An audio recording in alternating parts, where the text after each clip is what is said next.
Thomas Weber est le responsable de cette forêt domaniale au sud de Berlin.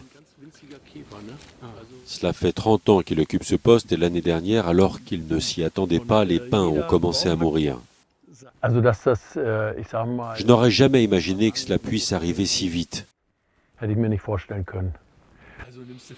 Thomas Weber estime que la sécheresse qu'il attribue au changement climatique est à l'origine de l'hécatombe. Alors que les arbres manquaient d'eau, ils n'ont pas été suffisamment robustes pour résister aux coléoptères.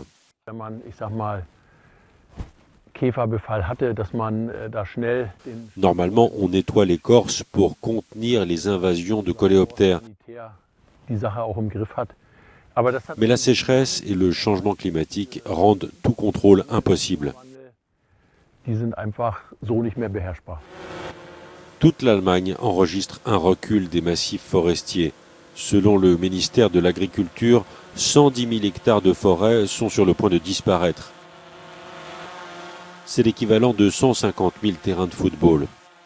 Le pire, c'est de voir la forêt à l'agonie et de ne rien pouvoir faire.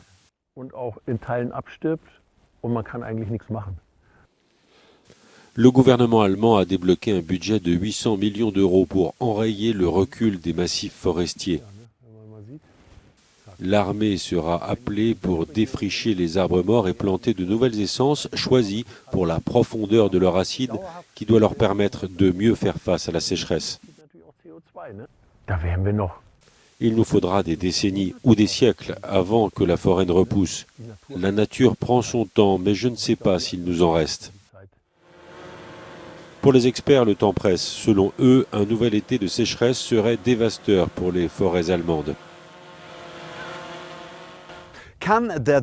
La forêt allemande peut-elle être sauvée? En tout cas, le gouvernement va essayer. Le changement climatique est bien sûr à la racine du problème et personne ne peut dire jusqu'à quel point les arbres seront touchés.